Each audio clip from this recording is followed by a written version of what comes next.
Ah, where'd my chair go?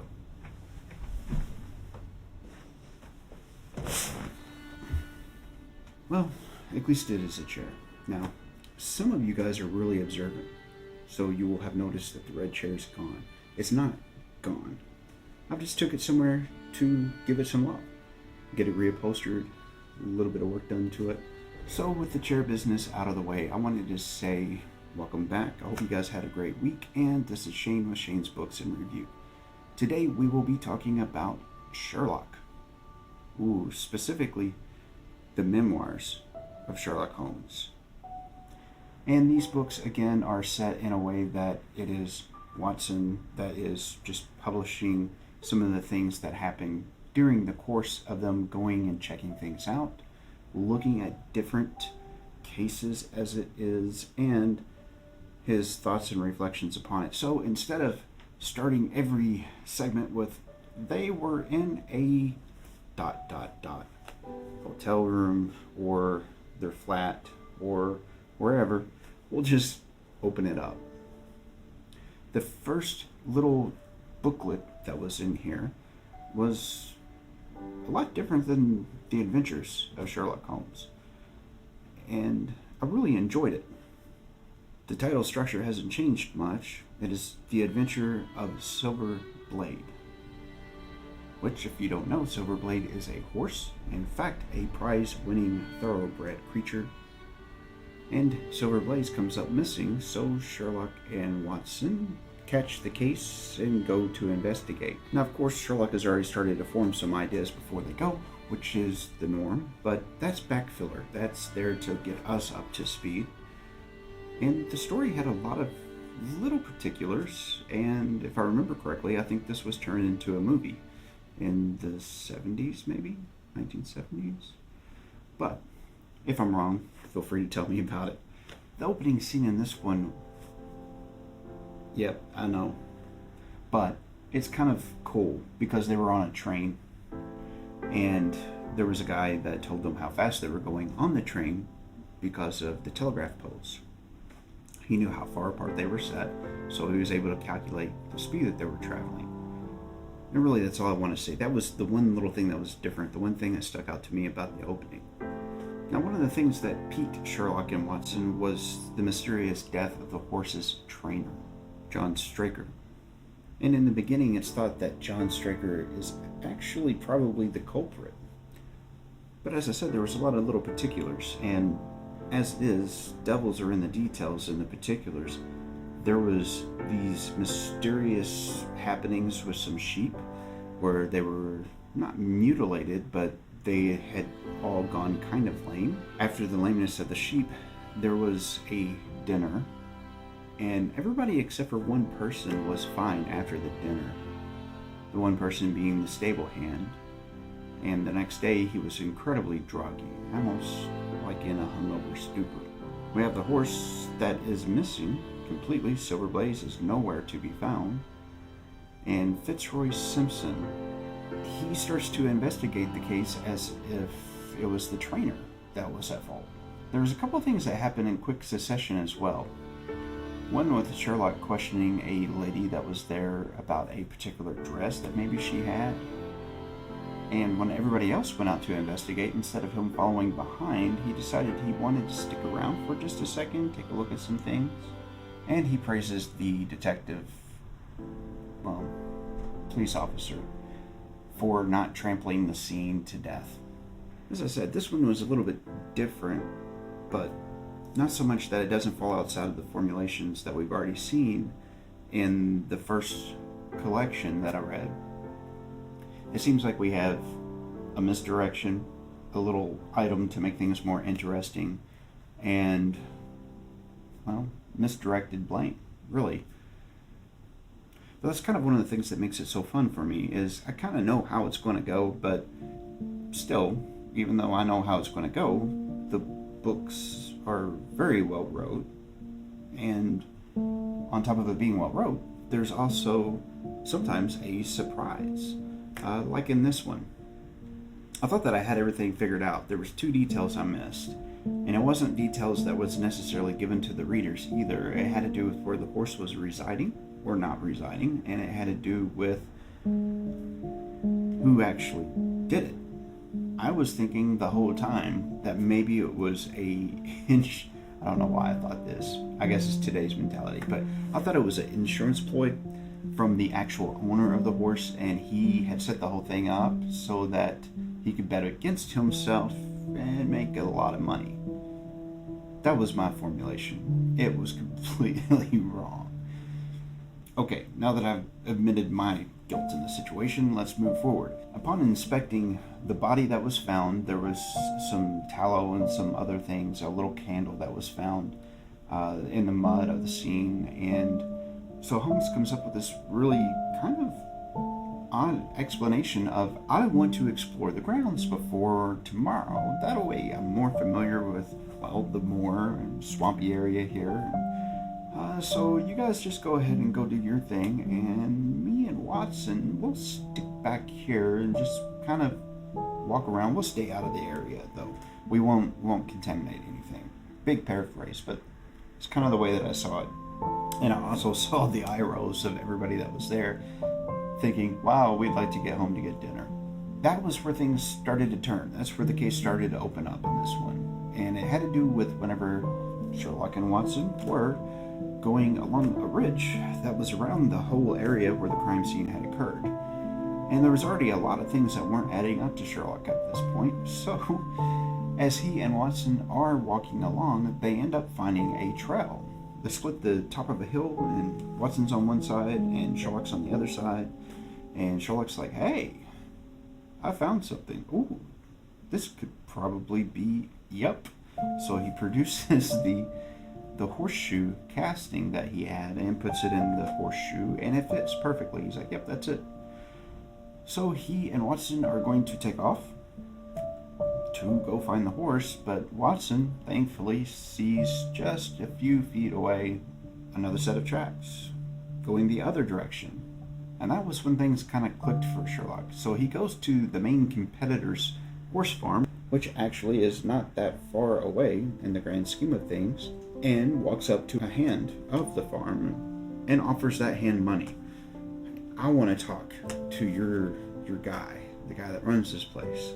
The guy was like, no, I don't want your money.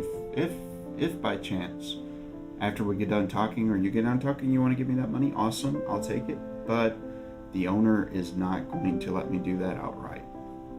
So whenever he confronts, I don't remember if it was Silius Brown or if it was just that he was referred to as the horse fuller, but he visits at that farm, gets past the hand, talks to the owner, takes him inside, and has this big conversation with him. And then whenever they exit the building, the guy's face is gone placid, and he's very, very accommodating towards Sherlock Holmes. And Sherlock kind of brushes Watson off. He's like, nope, I'm not going to tell you anything. And that was the end of that part of it. Now, let's fast forward a little bit. Like I said, there's a lot of details. I highly, if you like Sherlock, read this one for sure, because it's good. It really is. So at the end scene, they're at the race. And at that race, you've got the Colonel, which is the horse owner there, Sherlock, Watson, and a few other bystanders in the box. And the race starts. Well, the Colonel, the whole time, has been bugging Sherlock. Where's my horse? Where's my horse? You say you found it, but where's it at? And Sherlock's like, hey, I got this. Don't worry about it. Oh, look, how many horses are there? Oh, there's one extra. That must be yours. And he's like, well, surely that's not my horse. And he's like, maybe so. Now, after the race, of course, Silverblaze wins. But the thing is the guy that was the horse fuller, trader, seller, changer of horses, had took the most characteristic things of the horse and dyed the colors to it. So the legs weren't the same, and the whole thing that it was named for on his forehead was missing as well. And so the owner of the horse didn't even know his own horse whenever he saw it.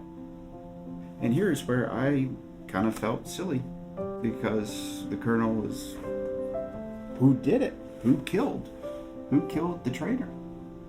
And Sherlock just kind of looks at him all sly-like, and it's like, well, that killer's here right behind you, in fact. Of course, by now they're out of the box, but it was the horse. Yep, the horse done it. Moving on along to the next one, which was published in 1893, and it was The Adventure of the Cardboard Box. This one was a little bit more diabolical. Ooh, yeah. But the reason why I found it a little bit more diabolical was because of the mental torment that one of the characters would have been going through. Sometimes whenever you work, you have to travel, and there wasn't really an exception for this guy, which was a sailor. So he had a lot of torment, but it didn't show up until particular things happened. Now, in this one, character layout is kind of important, so we'll address that right up front. There's 3 sisters, and of those 3 sisters, one of them, Miss Susan Cushing, receives a parcel. Now there is also Sarah and Mary. Now why is that important? We'll find out here shortly. There was a box that was received by Susan, which is, I believe, the older. And in that box there was 3 ears that were cut off and put in the box. Now, not too long before receiving that box, she had housed some medical students, and those medical students, they weren't necessarily the best people to have. They were loud, discourteous, and mischievous in ways. She felt that was them pulling a prank on her. And of course, Sherlock and Watson come dabbling along and find out that there are indeed 3 ears in a cardboard box, but they don't quite get it, that it was those medical people that could have done the prank. And the reason why it had to do with one of the ears was remarkably close to one of Susan's ears, to the point where it could be a family resemblance or a family trait. Also, one other point, the reason why he felt it probably wasn't the medical students had to do with the way the ears were removed from the body. Instead of being nice, clean, precise cuts, it was more jagged, almost like they were hacked off. And medical students probably wouldn't go that route. So upon taking a good close inspection of the box, he shoots off a couple cables, one to Liverpool, one here. He goes to visit with the middle sister, Sarah, but he's not allowed entrance. And the whole reason why he's not allowed entrance is she's got brain fever. After being denied entry at Sarah's, Sherlock decides that it was probably Mary's ears and does some further investigating and comes to the conclusion that it was probably Mary's husband that had been the one that caused the problems, caused the trouble. And so Sherlock sets up a trap for Mr. Browner, which was Mary's husband. He knew that he was probably a sailor, and with that cable he sent, didn't really get a response, so he was pretty sure he was out to sea. So he gives his old buddy Lestrade a call, and he has Lestrade hold Mr. Browner whenever he comes into port so that he can be questioned. So when Mr. Browner finally does get to port and is arrested, there's a whole other side to this that we find out about. And that was what made this such a good story, and really the whole diabolical part comes out in. It had to do with Sarah, the middle sister. There was his description, Mr. Browner's description of his marriage was that he was incredibly happy with his wife. They had their own place, and then here comes family. Here comes family moving in. It's her older sister, Mary being the youngest, Sarah. And Sarah was a demon. She was just mean. She wasn't a nice person at all. And then one time when he comes home from being out to sea, he finds that his wife, Mary, isn't there. But Sarah tries to throw herself at him, and he rejects it. And although he did the right thing, the rejection set Sarah off, and she decided she was going to destroy him and his marriage, and then get his wife to betray him. And she is actually quite successful in all these ventures, because he goes from someone that is happily married to someone that is absolutely miserable and can't trust his partner. And she, being Mary, his wife, is probably feeling the same way because of the poison that Sarah was throwing at her probably on a daily basis. Now, things come to a head, and Mr. Browner tells his wife, Mary, that if she is with that guy anymore or around him, or she even lets him in the house, he's going to cut their ears off. And he holds true to it. He ends up describing the entire scene of how he caught them and what he did to Sherlock, Watson, and to Lestrade. Pretty much wrapping the whole thing up on that publication. This was really an enjoyable one. Now, even knowing some of the things that happened in this one didn't change for me, because I've actually read this story before, not knowing whenever I started reading it, it was a Sherlock book, but already knowing it and going back and rereading it, it didn't change how enjoyable it was the second time. I think that takes us into the third one, which was published in 1893 and is The Adventure of the Yellow Face. I need to preclude this with something. I've said it before, I will say it again. I feel like Arthur Conan Doyle, whenever he's writing the Sherlock books, he's always trying to bring something to light. So like his first story that was kind of provocative about the Mormons. Not a lot of people in Europe had heard about the Mormons at that time.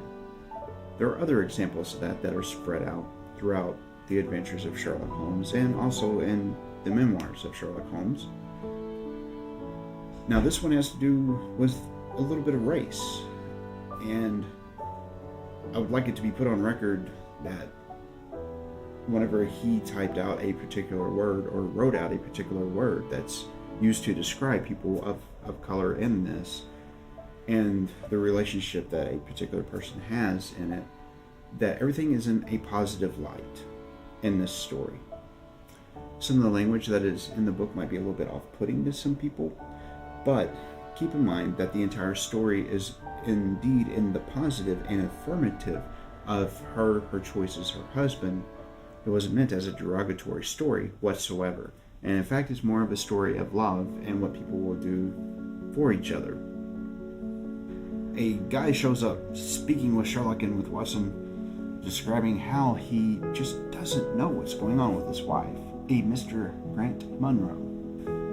He was in such a hurry, he forgot his pipe, and in some typical Holmes type action, he makes some predictions about the gentleman, being that he might be a little bit more well-to-do because that pipe only cost this much money and it's been repaired a couple of times, plus the type of repairs. He spent more money on repairing this pipe than he did to buy it. And also, his tobacco is rather expensive. So the gentleman, Mr. Munro, shows back up and starts describing his plight, that he and his wife have had a really good trusting relationship throughout the years, and he's her financier. Whenever he married her, that she was making a little bit of money, and so he was going to act as her bank, take it and reinvest it for her, or just hold on to it and give it to her whenever she needed it. And things have started to change. There's this little cottage that's outside of a place that they rent. It's just down the road a little, and there's these strange people that moved in. And in fact, whenever he was standing in a row of trees in front of that cottage, he saw something that was really strange, a really weird face that was yellow, and it just really wasn't very human-like at all. It disturbed him. And that's where things started to change for him and his wife, was after that moment. She suddenly comes to him and asks him for some money.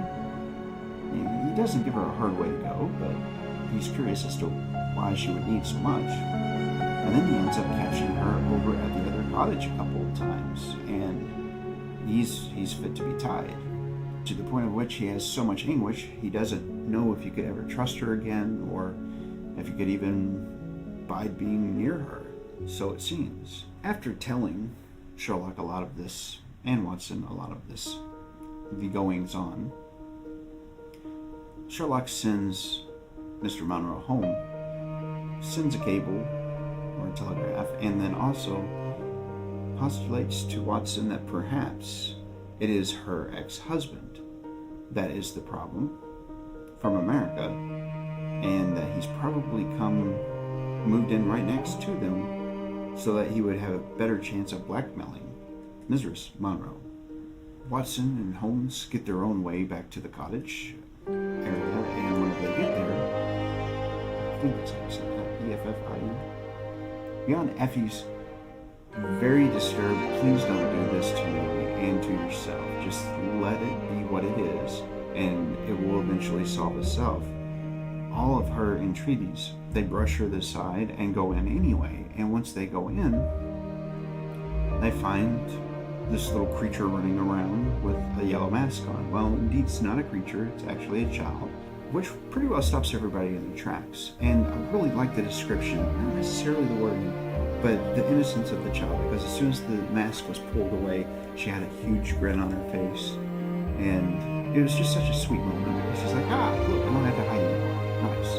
And this was the point where Effie finally starts to tell the whole story.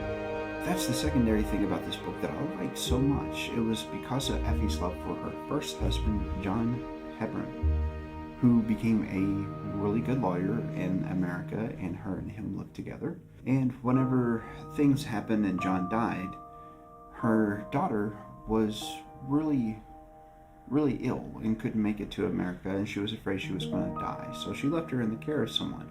Eventually, after getting married to Mr. Monroe, she finds out that her child is indeed actually doing quite well. And so that's why she went to Mr. Monroe, her husband, and asked him for the $100.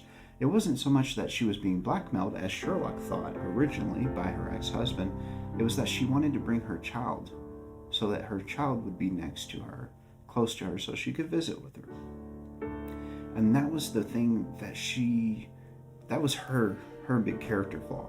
She was afraid that her husband, because her kid was mixed, would be an issue with him.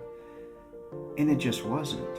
And that was evidenced by whenever he saw the kid from her first husband, kisses the kid on the head, holds her in one arm, and takes his wife's hand and says, you know, maybe we'd be more comfortable talking about this in our own home. And I think he tagged it at the end with something to the effect of, I don't know who you think I am, but I'm probably a better person than you thought. And so that's pretty much the end of that story. It was a really good story. I really liked it, and I would encourage more people to read it. But there's that whole stipulation. You gotta remember it was wrote in the 1800s. And I've said it before, I'll say it again, I don't think that Conan Arthur Doyle would have used the same language today as he did back then. I really just don't. Now, the next ones we're going to read, of course, is going to be the next 3, so if you want to read them ahead, I think that could be quite enjoyable. Maybe we could have a little bit more discussion about things. Now, the next 3 that we will be taking a look at from the Memoirs of Sherlock Holmes is The Adventure of the Stockbroker's Clerk. The second one will be The Adventure of Boreal Scott. And the third one will be The Adventure of the Musgrave Ritual. So I look forward to those. Now it's time. You've made it. It's the end of the video. Congratulations. Thank you so much. +1 to you. If you're not already a member of the family, make sure you hit that subscribe button. And don't forget about the bell, because we all need some more cowbells in our life according to YouTube. If you happen to see something in the video that you enjoyed and want to share with people, please feel free to do so, because it only helps us grow the channel. And as always, if you happen to find a good book in between now and the next video, make sure that you let me know about it. If you do, we will read it along together. I hope you guys enjoyed part 1 of the Memoirs of Sherlock Holmes. Again, this has been Shane with Shane's Books and Review, and I hope that you guys have a great day.